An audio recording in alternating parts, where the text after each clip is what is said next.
Hi, welcome to Wide Boyz Crack School. We're going to be looking at thin hands jamming with a thumbs up position. We're going to look at two main points. One is going to be a hand position and the subtlety of how you wiggle your hand into the crack. And two, is a little trick for when you get fatigued in a thin hand jam, and it's going to make it feel a little easier. One.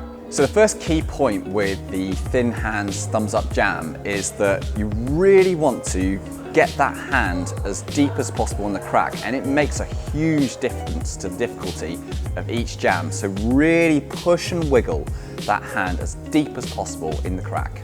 One thing to watch out for when you're doing these types of jams is that your hands, when it's in the finished position inside the crack, is staying relatively perpendicular to the crack and it's not rotating all the way down and becoming parallel with the crack, because then you keep loads of contact with the thumb within the jam and you're going to get a much better jam.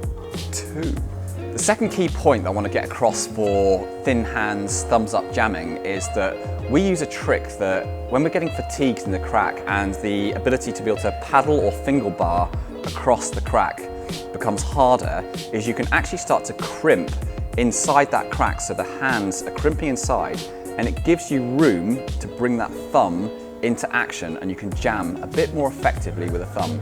Really good little trick to use when you're getting tired.